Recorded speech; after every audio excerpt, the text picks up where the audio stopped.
사랑과 은혜가 풍성하신 하나님 아버지, 오늘 이 시간까지 베풀어 주신 주님의 크신 자비와 은총을 감사드립니다. 저희들의 가정을 지켜주셔서 자녀들을 건강하게 성장시켜 주시고 인도해 주심도 감사를 드립니다. 저희들의 조국 대한민국을 지켜주셔서 자유민주주의와 시장경제 체제를 가지고 세계 12대 선진국의 수준까지 올려주심도 감사를 드립니다. 우리 교포들이 만인 사는 미국을 자유세계의 지도국가로 삼아주셔서 세계의 평화와 자유를 지키게 번영 발전할 수 있게 인도해 주심도 감사를 드립니다. 신앙의 자유를 누리며 우리 주님을 마음껏 자유롭게 섬길 수 있는 환경을 조성해 주심도 감사를 드립니다. 그러나 부족한 저희들 지난 날을 돌이켜볼 때 하나님의 은혜를 이렇게 많이 받고 살고 있음에도 이기심과 안일한 속에서만 빠져있고 신앙인으로 감사하지 못하고 모든 일을 자기 만족 속에 살면서 하나님께 충성하는 일에는 게을리하고 인본주의의 굴레를 벗어나지 못하고 자행자제하며 살아왔음을 주님 앞에 고백하지 아니할 수가 없습니다. 주님, 저희들의 이와 같은 죄와 허물을 용서하여 주시옵소서. 이 시간 우리 주님의 십자가의 보혈로 씻어주시고 사유함을 얻게 하여 주시옵소서. 섬기는 교회에 충성하게 하시고 성도 간에 서로 사랑하게 인도하여 주시고 성령의 충만함을 받아 이웃과 지역사회와 또한 우리의 모든 관계되는 기관 위에 기여하는 복된 삶을 살아가게 인도해 주시옵소서. 저희들은 지난주 부활주의를 맞이하였습니다. 우리 예수님께서 부활하심으로 영원한 천국이 있음을 저희들에게 보여주심을 알게 하셨습니다. 저희들 매일매일의 삶을 통해서 주님과 동행하는 삶을 갖게 하시고 주님이 오시는 그날까지 오직 십자가의 복음으로 예수 그리스도의 증인이 되기를 온 마음 다해 기도드립니다. 우리 주님 예수 그리스도를 찬양하며 숨쉬는 동안 잠시도 주님 놓치지 않고 성령 충만한 삶을 살아가게 인도하여 주시옵소서. 더블리스 교회를 통하여 성삼일체 하나님 영광 받아 주시옵소서. 예수님의 귀하신 이름 받들어 감사하며 기도하옵나이다. 아멘.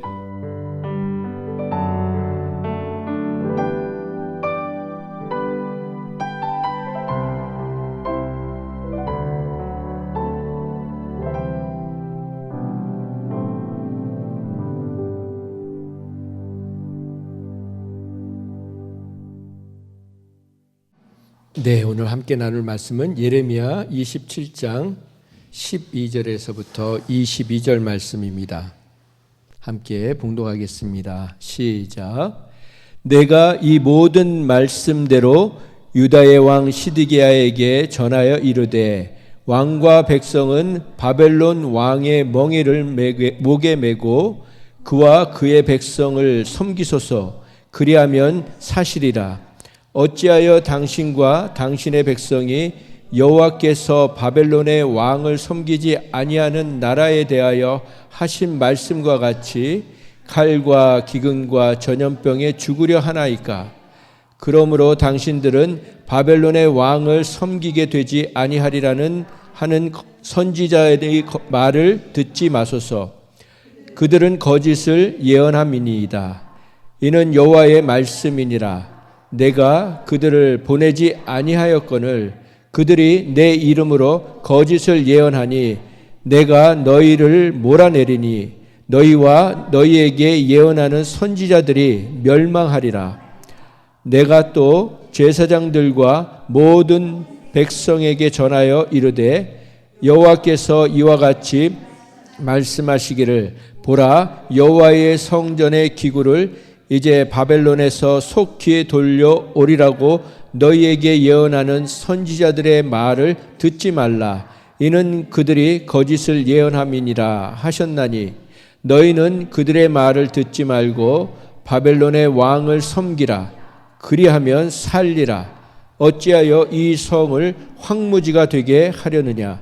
만일 그들이 선지자이고 여호와의 말씀을 가지고 있다면 그들이 여호와의 성전에와 유다의 왕의 궁전에와 예루살렘에 남아있는 기구를 바벨론으로 옮겨가지 못하도록 만군의 여호와께 구하여야 할 것이니라.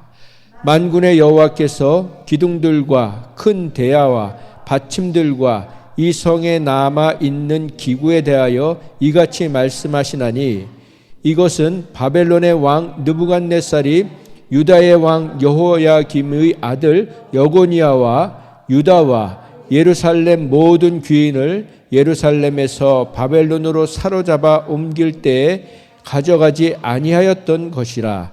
만군의 여호와 이스라엘의 하나님께서 여호와의 성전과 유다의 왕의 궁전과 예루살렘에 남아있는 그 기구에 대하여 이와 같이 말씀하셨느니라.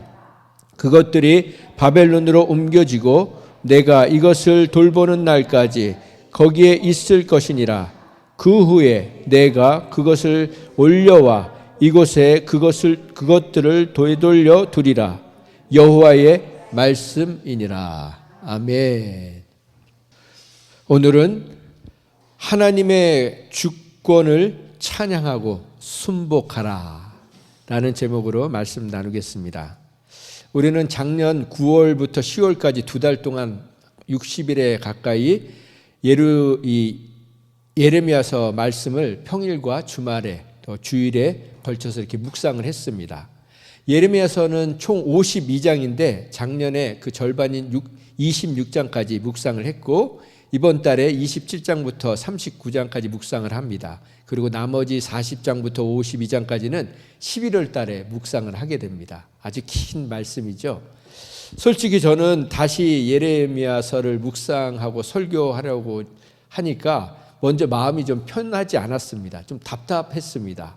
왜냐하면 예레미야서의 말씀, 이 말씀은 예레미야가 그 남유다의 멸망을 지켜보면서 바벨론에게 항복하라. 바벨론에게 항복하라. 그 누구도 듣고 싶지 않았던 말, 그리고 들으려고 하지 않았던 그 메시지를 자그마치 40년이 넘도록 전하는 내용이기 때문입니다. 그러나 다시 예레미야서를 펴서 처음부터 다시 읽고 또 들으면서 제가 정말 얼마나 믿음이 없는 사람인구나 라는 사실을 다시 한번 크게 깨달았습니다. 다 까먹었구나. 예레미야서를 통해서 하나님께서 얼마나 많은 은혜를 베풀어 주시고 또 누렸는지 다 까먹었구나. 다 잊어버렸구나 하는 그것을 깨닫고선 부끄럽고 하나님께 죄송했습니다. 그러고 나서 다시 정신을 차렸습니다. 어찌 보면 제가 전해야 되는 메시지는 예레미야처럼 누구도 듣고 싶어 하지 않고 누구도 들으려 하지 않는 메시지를 전하는 것이 저의 사명이구나라는 것을 다시 한번 확인하게 되었습니다. 그래서 여러분도 제가 설교하는 날까지 듣고 싶은 메시지가 아니라 반드시 들어야 될 메시지를 듣는 축복을 마음껏 누리시기를 예수님의 이름으로 축원드립니다. 여러분 우울하십니까? 요즘 날씨가 좀 우중충하잖아요. 날씨 때문에 우울하십니까? 아니면 정치 때문에 우울하십니까? 정치인 때문에 우울하십니까? 아닙니다. 내가 받은 은혜가, 내가 누려온 은혜가 얼마나 귀한 것인지 다 까먹고 다 잊어버렸기 때문에 우울한 것입니다. 오늘 다시 말씀과 기도로 또 예배를 통해서 여전히 폭포수같이 쏟아지고 있는 하나님의 은혜에 전심으로 감사하는 저와 여러분이 되기를 간절히 소망합니다. 예레미야서의 핵심 구절 중에 하나는 예레미야 29장 11절 말씀입니다. 같이 읽어볼까요? 시작. 여호와의 말씀이니라. 여기 자막을 보시고 시작. 여호와의 말씀이니라. 너희를 향한 나의 생각을 내가 아나니 평안이요 재앙이 아니니라. 너희에게 미래와 소망을 주는 것이다. 하나님이 우리를 향하신 뜻은 재앙이 아니라 미래를 주고 싶으시고 소망을 주고 싶어 하시고 믿음을 주고 싶어 하신다는 것입니다. 이거 우리가 얼마나 좋아하는 말씀입니까? 그런데 이 말씀은 나라가 안정이 되고 아무 근심이 없고 평안한 태평성대에 주신 말씀이 아니라 이미 포로가 되어 바벨론에 끌려간 그 포로로 잡혀간 백성들에게 해주신 말씀입니다. 남유다는 바벨론에게 이미 2차 침공까지 당해서 왕과 왕후와 내시와 고관 대작들과 은장이들과 대장장이들이 예루살렘에서 바벨론에 끌려간 그 시대에 주신 말씀인 것입니다. 그래서 이 11절 바로 앞에 있는 10절에는 뭐라고 되어 있냐면 여호와께서 이와 같이 말씀하시니라. 바벨론에서 70년이 차면 내가 너희를 돌보고 나의 선한 말을 너희에게 성취하여 너희를 이곳으로 돌아오게 하리라. 이 말씀은 그러니까 우리가 좋아하는 이 너희를 향한 나의 생각은 내가 하나니 이 말씀은 바로 앞으로도 60년 이상이 지나야 이루어질 말씀인 거예요. 그럼에도 불구하고 하나님께서는 계속해서 이 약속의 말씀을 붙들고 기도하라고 하셨습니다.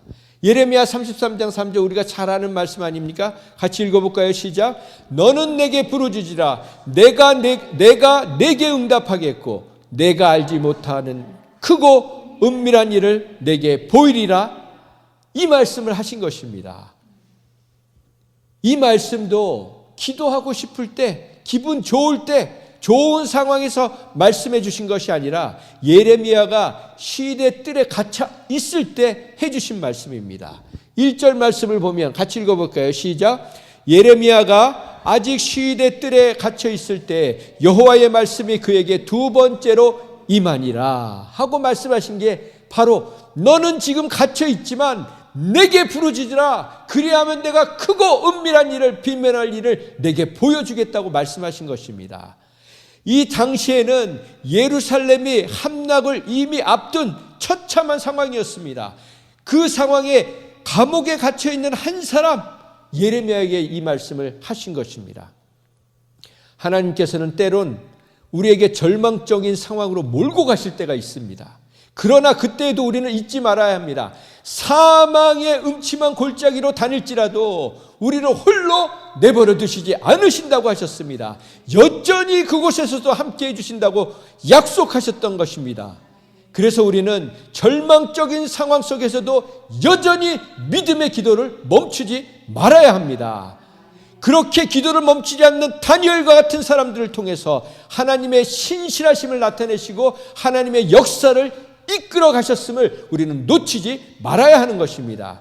그래서 우리는 이 이번 한 달 동안 예레미야서를 묵상하면서 선하신 하나님을 향한 믿음이 깊게 더 뿌리내리는 복된 시간이 되기를 간절히 소망합니다. 그래서 우리는 하나님의 주권을 찬양하고 선포하고 그 하나님의 주권에 순종하고 복종해야 되는 것입니다. 그러면 왜 우리가 이렇게 하나님의 주권을 힘차게 선포해야 합니까? 세상을 보거나 사람을 보거나 상황을 보거나 환경을 바라보면 미국이나 우리 조국이나 어떤 나라이든 절망과 낙심과 한숨만 나오기 때문입니다. 그러나 전능하신 하나님의 주권을 우리가 믿고 말씀을 붙들면 그리고 그 말씀을 붙들고 기도하면 언제나 소망과 위로와 기대로 가득 채워주시기 때문입니다.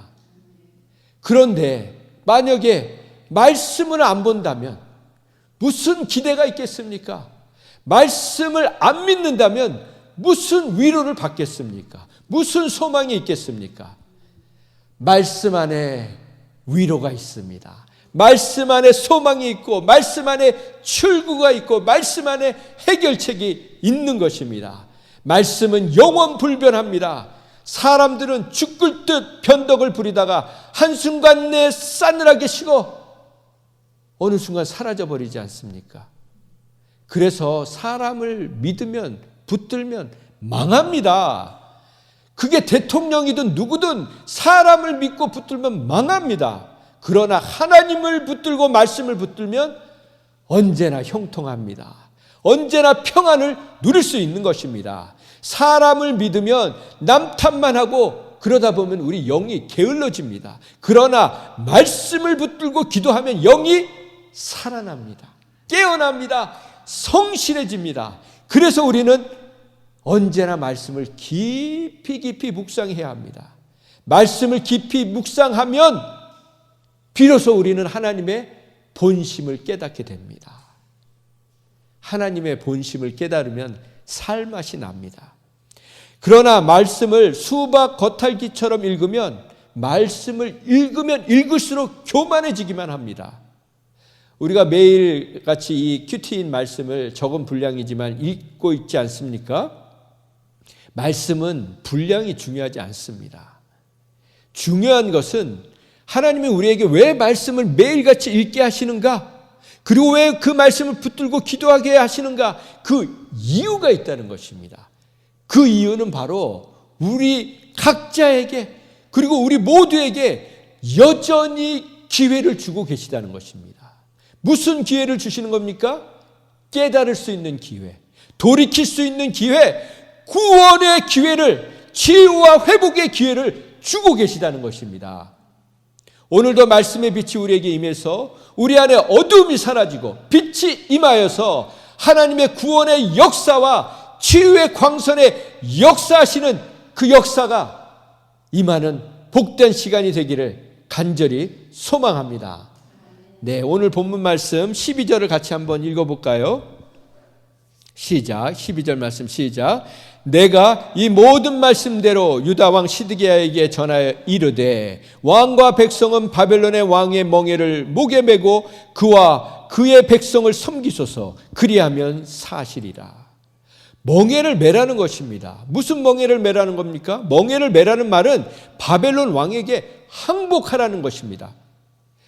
나라가 다른 나라에게 항복한다는 것은 얼마나 수치스럽고 모욕적인 일입니까? 그리고 그렇게 항복하면 다 끝납니까? 항복하고 남부터는 더 굴욕적인 일들을 당하게 됩니다. 그런데도 하나님께서는 유다의 왕인 시드기야에게 항복하고 바벨론 왕과 그 백성들을 섬기라고 명령을 하고 계시는 것입니다. 그러면 왜 그렇게 하라고 말씀하시는 것입니까? 결론부터 말씀드리면 살려주시려고 말씀하시는 것입니다. 우리는 이런 경고나 회개나 책망의 말씀, 이런 불편한 말씀을 들으면 이런 듣기 싫은 말씀, 어떻게 보면 이거 듣기 싫은 말 아닙니까? 이런 말씀을 들을 때마다 항상 먼저 기억해야 될 것이 있습니다. 이런 경고나 책망과 회개의 말씀은 이유가 있는데 그 첫 번째는 우리 죄 때문입니다. 우리에게 드러난 죄, 들킨 죄뿐만 아니라 드러나지 않은 죄, 들키지 않은 죄, 어떻게 보면 그런 죄들이 더 큰 죄 아닙니까? 그 죄 때문이라는 것입니다. 오늘 하나님이 예레미야를 통해서 항복하라고 말씀하시는 것은 유다 민족의 죄와 사악함이 극에 달았기 때문입니다. 그래서 하나님이 심판을 선포하도록 예레미야를 부르시는 것입니다. 그리고 또 한 가지 기억해야 될 것은 이런 회개와 경고와 책망의 메시지를 하실 때 우리의 잘못을 지적해서 우리에게 창피를 주시려고 하시는 것이 아닙니다. 잘못을 들춰내서 세상은 어떻습니까? 잘못이 드러나면 이제 조종당하는 거예요. 그 사람한테 붙들리는 거예요. 여러분이 무슨 죄를 졌는데 어떤 한 사람에게만 그게 알려졌다. 그러면 이제 조종당하고 이용당하는 거예요. 사탄이 늘 우리를 그렇게 조종하고 이용하지 않습니까? 그러나 하나님께서는 결국 우리를 구원해 주시려고, 우리를 회복시켜 주시려고, 자유케 해 주시려고, 그것이 바로 하나님의 본심이라는 것입니다. 그런데 우리가 그 본심을 모르면 기분만 나쁜 거예요. 왜 나한테 저런 얘기를 하는 거야? 왜 우리 백성에게, 하나님의 백성들에게, 왜 믿지 않는 백성들에게 항복하라고 하시는 거야? 왜 하나님은 왜 우리를 책임 안 져주시는 거야? 그렇게 하나님에 대한 원망을 하니까 하나님의 원망을 또 말로도 못하잖아요. 그러니까 속병이 걸리고 여기저기 아프다가 만병이 찾아오는 것입니다. 13절 말씀입니다. 어찌하여 당신과 당신의 백성이 여호와께서 바벨론의 왕을 섬기지 아니하는 나라에 대하여 하신 말씀과 같이 칼과 기근과 전염병에 죽으려 하나이까? 어찌 죽으려 하나이까? 이 설명에 좀 자세한 설명이 8절에 나와 있는데요. 8절을 제가 읽어드리겠습니다. 8절과 11절에 나오는데 8절 말씀, 여호와의 말씀이니라 바벨론 왕 느부갓네살을 섬기지 아니하며 그 목으로 바벨론 왕의 멍에를 매지 아니하는 백성과 나라는 내가 하나님이 그들이 멸망하기까지 칼과 기근과 전염병으로 그 민족을 벌하리라고 말씀하셨어요. 그러나 11절에 그러나 그 목으로 바벨론 왕의 목에 멍에를 메고 그를 섬기는 나라는 내가 그들을 그 땅에 머물러 밭을 갈게 하며 포로로 잡혀가지 않게 해주시겠다 했어요. 그 땅에 머물며 밭을 갈며 거기서 살게 하리라 하셨다 하라. 여호와의 말씀이니라. 하나님은 항복한다고 포로로 잡혀가게 하시는 게 뜻이 아니었어요. 그 땅에서 살게 하시는데 그걸 순종을 하니까 결국은 다 잡혀가는 거예요. 끌려가는 거예요. 왜 죽음을, 멸망을 스스로 자초하느냐고 말씀하고 계시는 것입니다. 이처럼 성경에는 축복의 말씀보다 저주의 말씀이 훨씬 더 많습니다. 그런데 저주의 말씀들은 하나님이 인간이 꼴보기 싫어서 마음에 안 들어서 저주하시겠다는 말씀이 아닙니다. 저주는 언제나 인간 스스로가 선택하는 것입니다. 성경은 여러 곳에 복과 저주가 너희 앞에 있다고 말씀하십니다. 그러시면서 어찌하여 저주의 길을 선택하려고 하느냐고 말씀하시는 것이죠. 우리 눈에 보기에는 바벨론 왕에게 항복하는 것이 저주의 길 같지만 그 길만이 칼과 기근과 전염병에 걸려 죽지 않는 길이라는 것입니다. 우린 그걸 거꾸로 볼 수 있어야 되죠. 그 길만이 칼과 기근과 전염병에 죽지 않는 길이라고, 궁극적으로 사는 길이라고 말씀해 주고 계시는 것입니다. 이처럼 우리는 하나님의 주권을 인정할 때만이 우리의 살 길이 열린다는 것입니다. 그래서 우리는 하나님의 주권을 인정하고 찬양하고 순종하고 복종해야 된다는 것입니다. 하나님의 주권을 인정하는 사람만이 절망적인 상황에서도 저주가 아니라 만복을 누릴 수 있다는 것입니다. 그래서 순종하라고 하시는 것입니다. 순종하면 칼과 기근과 전염병에 죽지 않게 해주시겠다는 것입니다. 비록 바벨론의 포로로 잡혀가지 않는다고 하셨죠. 그리고 돌보시고 책임져 주실 것을 약속하신 것입니다. 그렇습니다. 하나님의 재앙은 결국 돌이켜서 살리시기 위함이십니다. 진노 중에도 긍휼을 잊지 않으십니다. 이성을 잃지 않으시는 분이십니다. 그러면 우리는 이렇게 질문할 수 있습니다. 하나님께는 순종할 수 있는데 어떻게 하나님을 믿지도 않는 이방 나라 왕에게 복종하라고 하시는가? 아무리 죄를 지었어도 더 악한 사람들을 들어서 왜 믿는 사람들을 심판하십니까? 우리는 이런 질문을 할 수 있습니다. 그러나 우리는 악의 기준, 죄의 기준, 악인의 기준을 모르고 하는 말입니다. 하나님을 모르는 사람들은 악하게 사는 것밖에 모르는 짐승 같은 사람들입니다. 그런데 하나님을 안다고 하면서도 끊임없이 죄를 짓고 사는 유다 백성들은 짐승들보다 못한 사람들이에요. 우린 그걸 알아야 합니다. 그래서 이사야서 말씀에 하나님이 이렇게 말씀하셨어요. 이사야를 통해서. 시작. 소는 그 임자를 알고 나귀는 그 주인의 구유를 알건만은 이스라엘은 알지 못하고 나의 백성은 깨닫지 못하는도다 하셨도다. 이스라엘 백성은 주인인 하나님을 모른다는 거예요. 나의 백성들이 소도 알고 소도 임자를 알고 나귀도 주인을 아는데 짐승도 주인을 아는데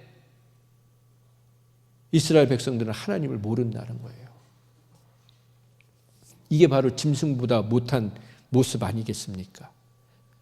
믿지 않는 사람들도, 이 말씀은 다른 말로 하면 믿지 않는 사람들도 자기 배우자와 자녀와 가정과 부모를 소중히 여기는데 믿는다는 사람들이 더 악하고 위선적으로 살아가고 있다는 말씀입니다. 그러므로 당신들은 바벨론, 그래서 우리 14절 말씀 보면 그러므로 당신들은 바벨론의 왕을 섬기게 되지 아니하라는 선지자의 말을 듣지 마소서. 그들은 거짓을 예언함이니이다. 좋은 것은 입에 어떻습니까? 쓰고 몸에 나쁜 것은 입에 달다는 말처럼 거짓말은 너무나 달콤합니다. 우리가 간증을 듣다 보면 회심하는 이유들 중에 많은 이유 중에 하나가 뭐냐면 하나님의 음성을 들었다는 거예요. 근데 그 음성 중에 제일 많이 들은 음성이 뭐냐면 사랑한다. 사랑한다. 그 음성을 듣고 나서 회심한 사람들이 맞다는 거예요. 많이 있습니다. 근데 그거 맞는 말이에요. 하나님은 우리를 사랑하십니다. 그런데 잘 분별해야 합니다. 사랑한다는 말이 무슨 뜻인지 알아야 합니다. 이걸 다르게 얘기하면 하나님이 우리를 어떻게 사랑하셨는지를 알아야 합니다. 예를 들겠습니다. 연예인들, 가수들, 아이돌 이런 사람들이 얼마나 사랑한다는 말을 잘 씁니까? 근데 예수님이 하나님이 말씀하시는 사랑은 그런 사랑이 아닌 거예요. 성경에 보면 하나님께서 하나님은 사랑이라고 하셨지만 하나님이 직접 사랑이라는 단어를 쓰신 건요, 몇 번 안 돼요. 예수님에 대해서도 그냥 내 사랑하는 아들이라 그거 한두 번 얘기해 주신 게 전부예요. 그런데 더 놀라운 것은 예수님은요, 단 한 번도 사랑한다는 말씀을 안 하셨어요.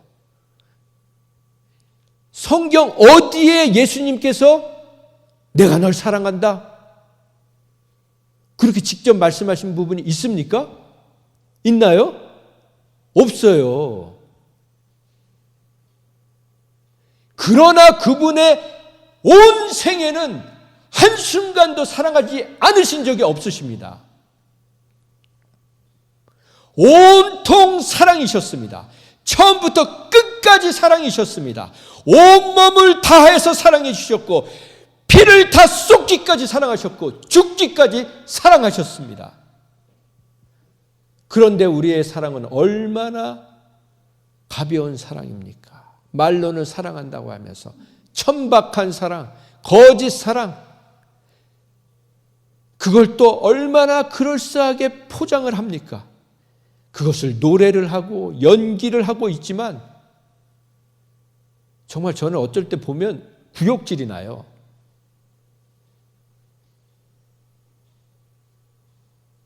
우리는 입만으로 사랑한다는 말을 하는 우리 자신에게 구역질이 나야 합니다. 요즘 찬양이라고 불리는 곡들을 보면 너무 안타까울 때가 많아요. 왜냐하면 찬양은 하나님께 하는 거잖아요. 우리를 찬양하는 게 아니잖아요. 근데 하나님을 찬양하는 내용은 쥐꼬리만큼만 있어요. 여러분, 쥐꼬리라는 표현이 얼마나 기분 나쁩니까? 쥐꼬리만큼만 있다니까요. 그리고 거의 대부분은 뭐예요? 우리 인간의 힘듦, 외로움, 그걸 달래주고 위로해주는 그 내용이 대부분인데 그걸 찬양이라고 하는 거예요. 그건 찬양이 아닙니다. 그건 그냥 노래인 거예요, 노래. 찬양은 도저히 감사할 수 없을 때, 기뻐할 수 없을 때, 찬양할 수 없을 때, 그때도 하나님의 주권, 그 하나님의 선하심을 믿기 때문에 어떠한 상황 속에서도 하나님을 높이고 감사하는 게 그게 진정한 찬양인 것입니다.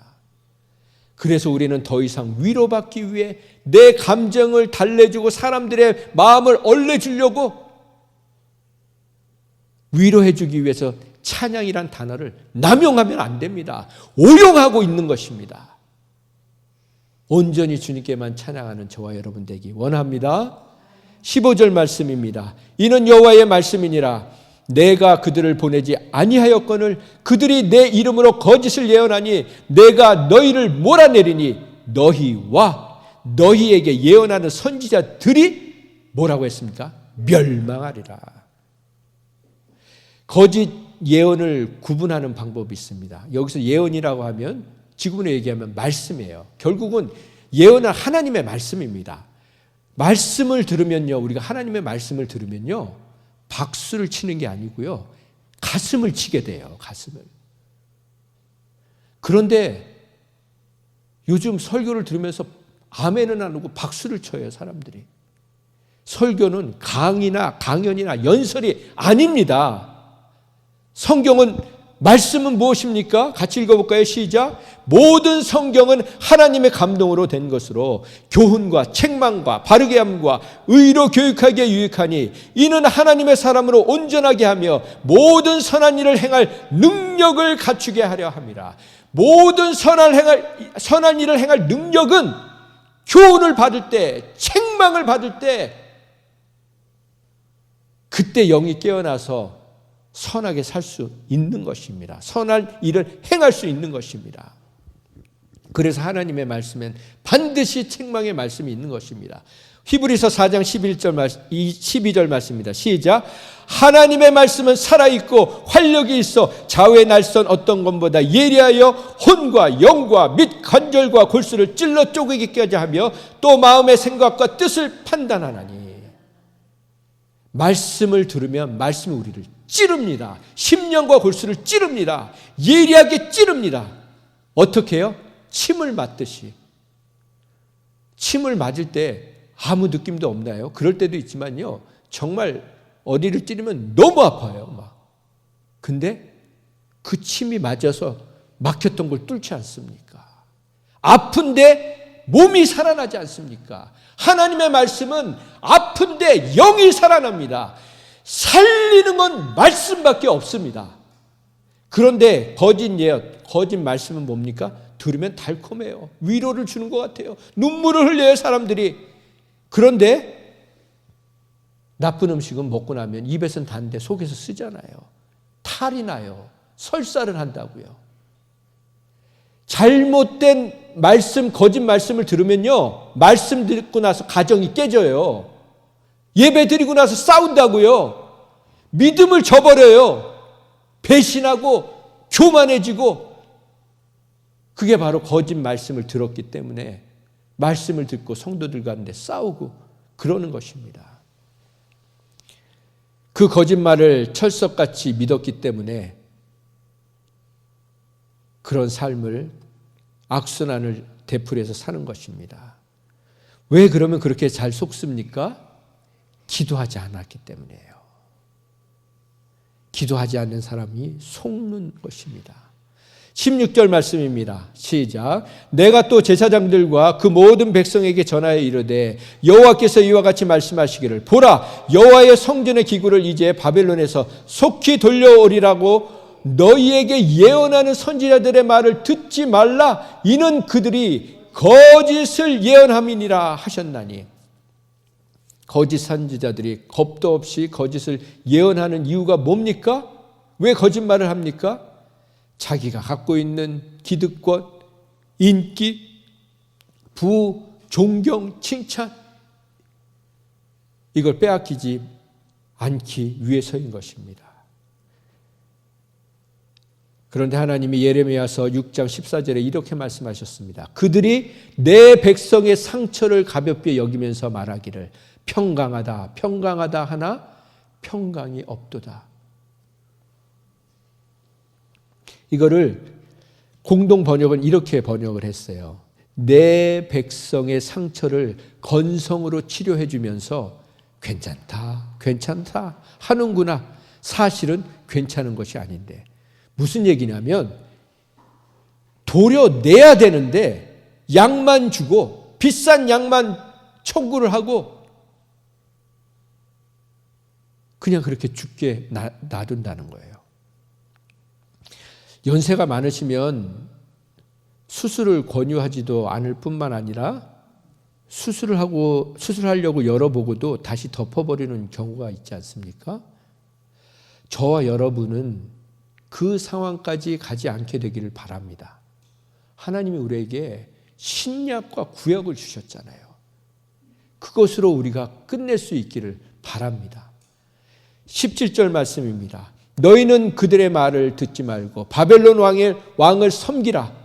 그리하면 살리라. 어찌하여 이 성을 황무지가 되게 하려느냐. 하나님께서 또 반복해서 말씀해 주십니다. 왜 말씀하십니까? 살려주시기 위해서. 그런데 왜 황무지처럼 되려고 하느냐? 왜 뼈만 앙상하게 남아서 죽으려고 하느냐?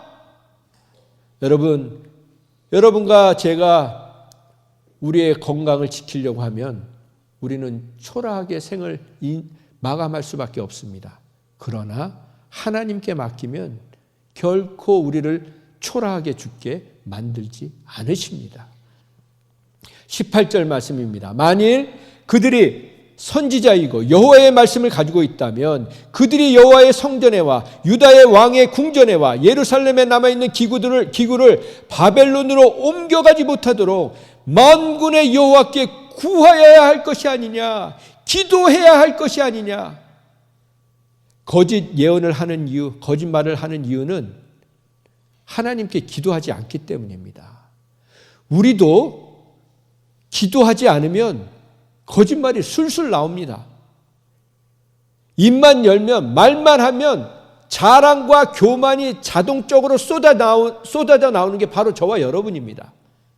그래서 항상 기도하라고 하는 것입니다. 기도하면 내 자랑이 멈춥니다. 내 자랑이 멈추고 죄 고백밖에 안 나오는 거예요. 그런데 기도하지 않는 사람은 어떻습니까? 죄를 고백해야 되는데 죄 자랑을 하고 있는 거예요. 우리는 날마다 죄 고백을 하고 죄 자랑을 하는 저와 여러분이 되지 않기를 원합니다.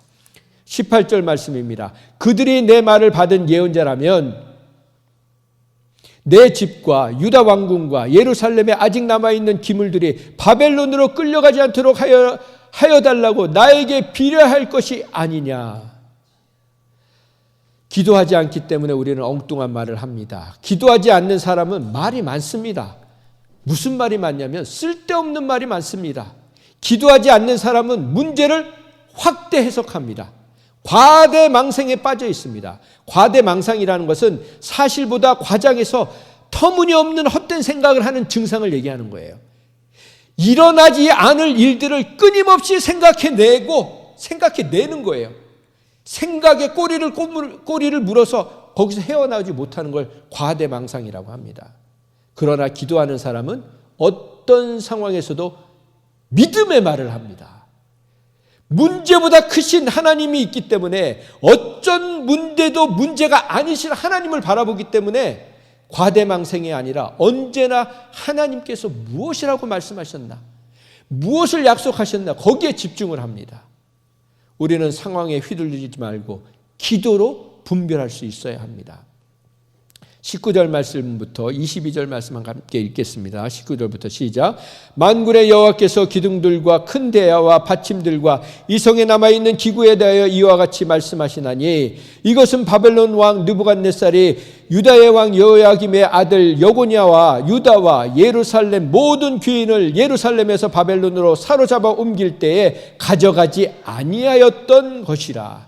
만군의 여호와 이스라엘 하나님께서 여호와의 성전과 유다의 왕의 궁전과 예루살렘에 남아있는 그 기구에 대하여 이와 같이 말씀하시느니라. 이것들이 바벨론으로 옮겨지고 내가 이것을 돌보는 날까지 거기에 있을 것이니라. 그 후에 내가 그것을 올려와 이곳에 그것들을 되돌려두리라. 여호와의 말씀이니라. 이제는 바벨론으로 실려가게 된다는 것입니다. 그러나 하나님께서 찾으러 가실 때까지 거기에 남아 있는다는 것입니다. 그리고 그 모든 것들을 70년이 차면 다시 이곳으로 되돌려 오시겠다는 것입니다. 이 당시의 왕은, 바벨론의 왕은 느부갓네살이었습니다. 느부갓네살은 천하를 호령하는 사람이었습니다. 그 넓은 땅을, 나중엔 애국까지, 이스라엘은요 그냥 그 작은 나라 중에 하나였어요. 애국까지 통째로 집어삼키지 않았습니까? 그러고 나서 이 느부갓네살이 자기가 너무 자랑스러운 거예요. 야, 내가 봐도 나는 신과 같은 존재다. 근데 그가 어떻게 됐습니까?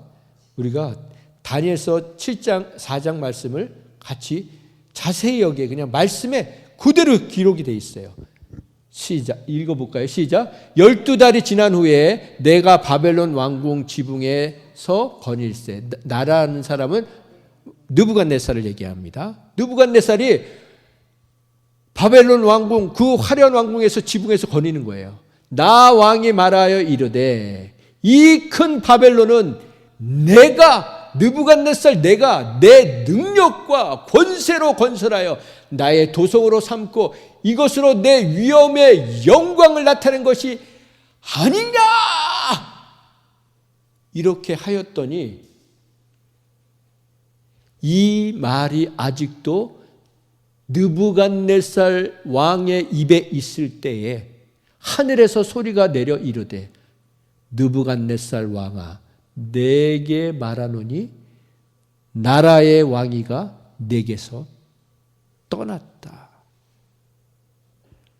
아직도 이 말을 중얼거리고 있는데 나라의 왕위가 내게서 떠났다. 하나님이 이렇게 말씀하신 거죠. 그래서 내가, 느부갓네살이 사람에게서 쫓겨나서 들짐승과 함께 살면서 소처럼 풀을 먹을 것이요, 이와 같이 7대를 7년이 지나서 지극히 높으신 이가 하나님이 사람의 나라를 다스리시며 하나님의 뜻대로 그것을 누구에게든지 주는 줄을 알게 하기까지 이르리라 하시니라. 누구에게나 주실 수 있다는 거예요. 지금 무슨 정권을 잡고 있는 사람들이 위대한 사람들이 아니라는 것입니다. 바로 그때 이 일이 나 느부갓네살에게서 응함으로 내가 사람들에게 쫓겨나서 소처럼 풀을 먹으며 몸이 하늘 이슬에 젖고 머리털이 독수리 털과 같이 자랐고 손톱은 새발톱같이 되었더라.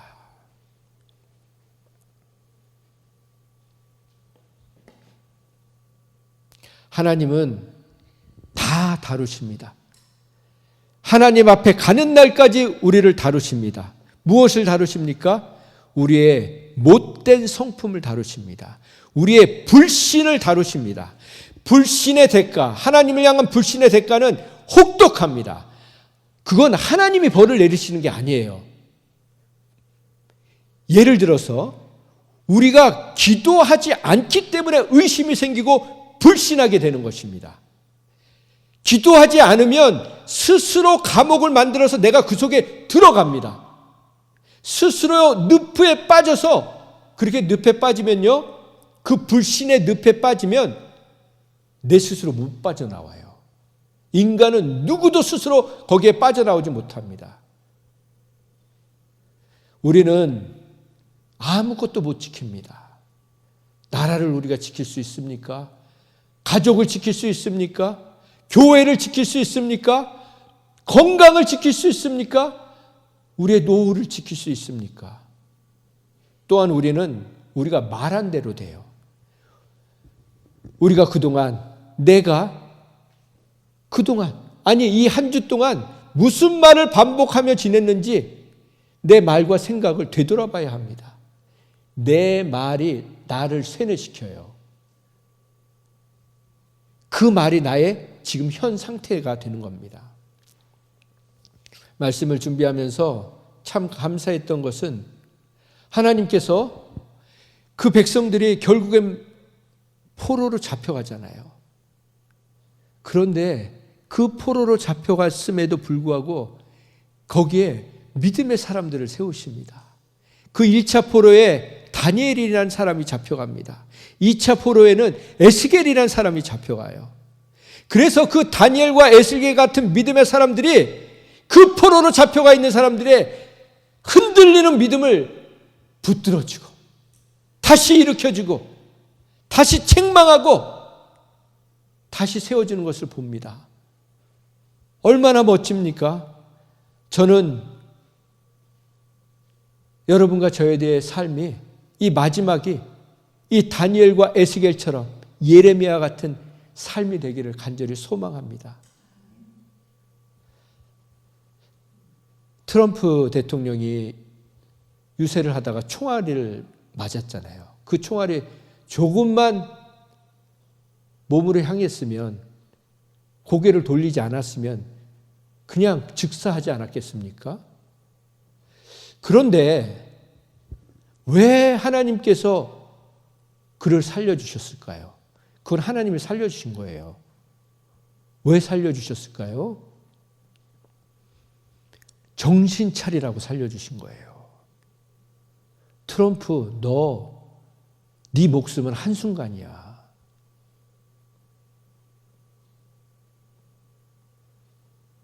네 목숨이 소중한 것처럼 다른 사람의 목숨을 귀하게 여겨.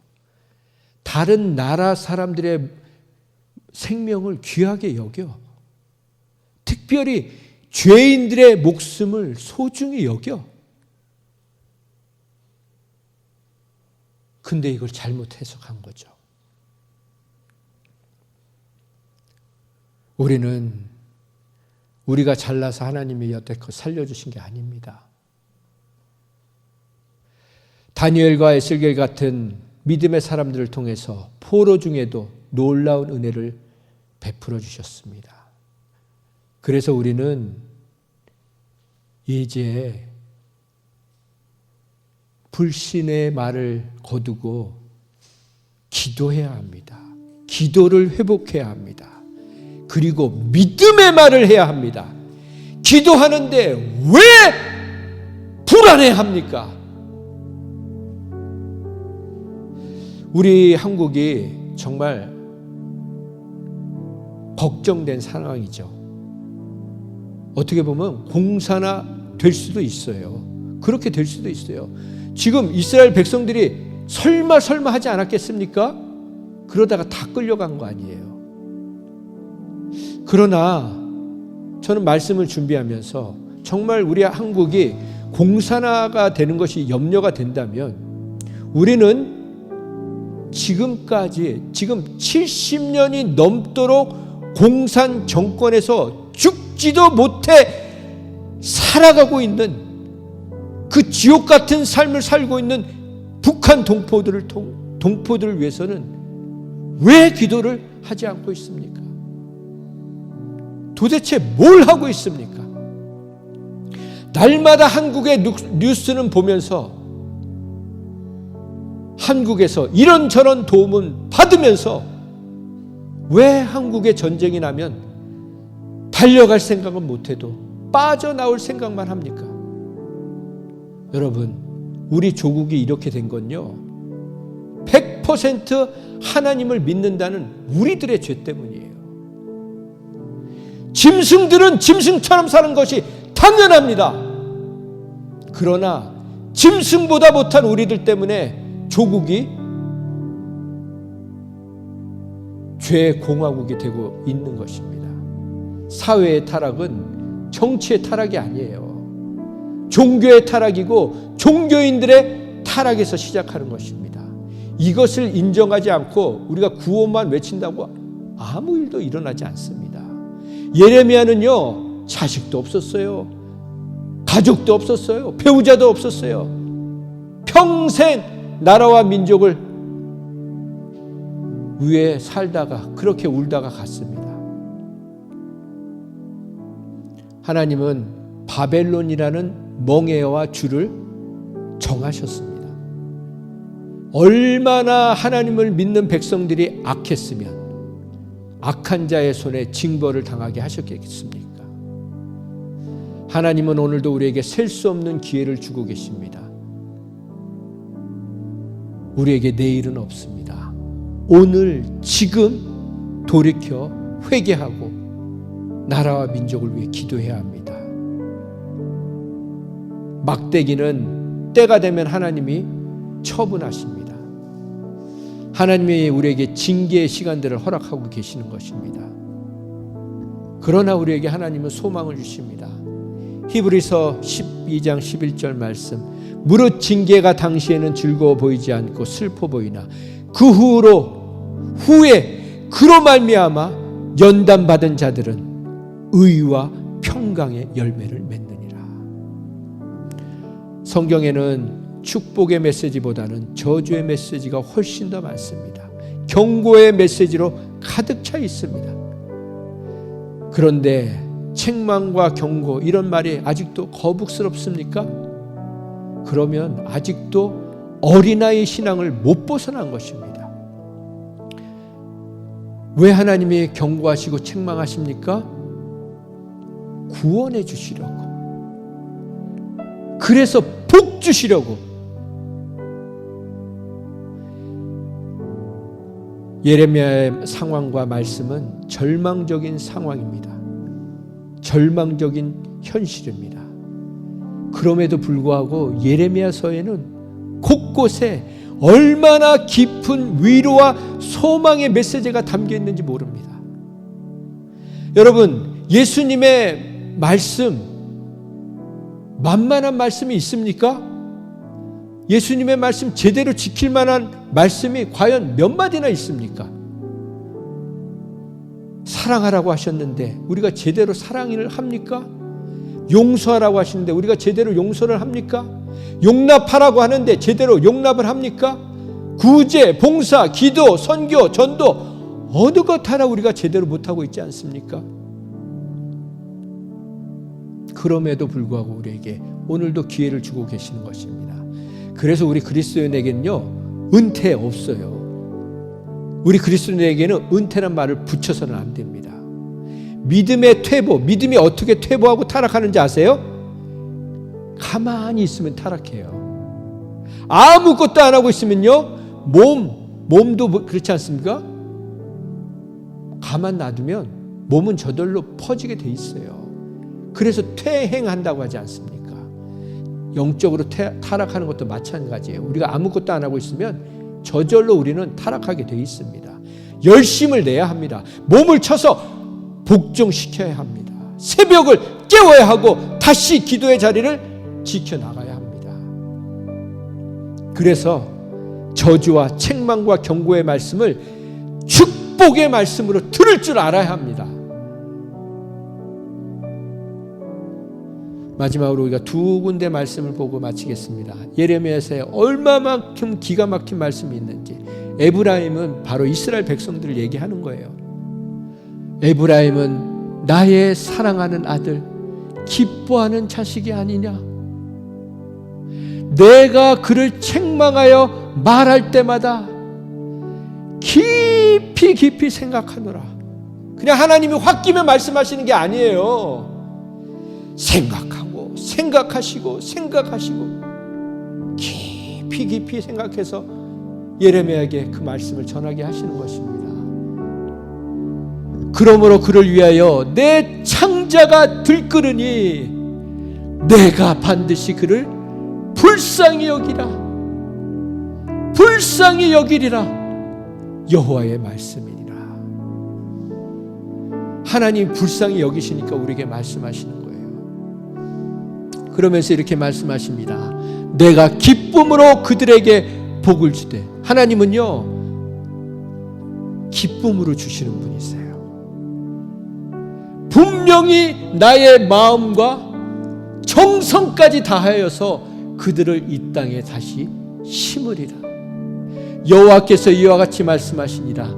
내가 이 백성에게 이 큰 재앙을 내린 것 같이 허락한 모든 복을 그들에게 내리리라. 이게 하나님의 본심이신 것입니다.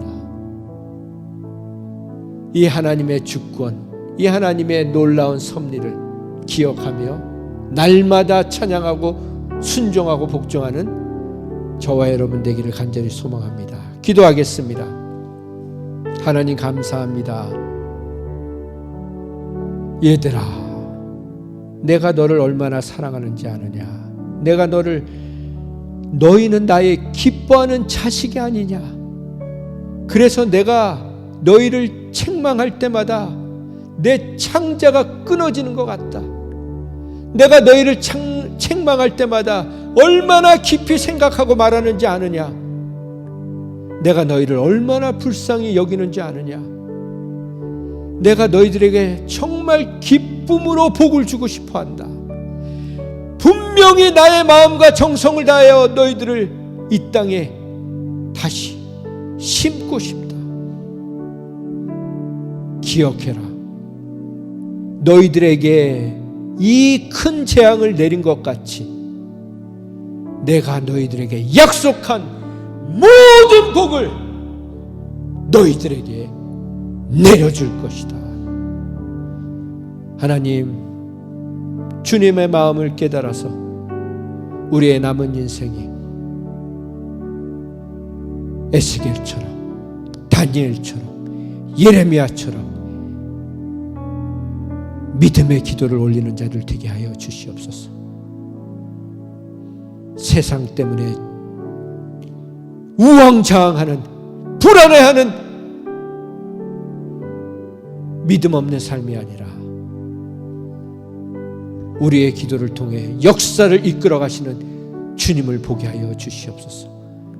그래서 비록 바벨론에 항복하라 하신다 할지라도 순종할 수 있는 저희들 되게 하시고 우리를 끝까지 영원토록 챙겨주실 주님만 바라보며 우리 자손들에게 우리의 그런 믿음을 유산으로 남겨주는 믿음의 사람들 되게 하여 주시옵소서. 이제는 그 놀라운 사랑으로 우리를 품어주고 계시는 하나님 아버지의 극진하신 사랑과 그 사랑 우리에게 깨닫게 해주신 예수님의 극진하신 사랑과 그 사랑으로 여전히 우리를 돌보고 계시는 성령님의 사랑이 하나님의 말씀에 순복하며 하나님의 절대 주권에 절대적으로 순복하며 살아가기로 작정한 심령 위에 믿음의 사람들 위해 지금부터 영원토록 함께해 주시기를 예수님의 거룩하신 이름으로 축원드립니다.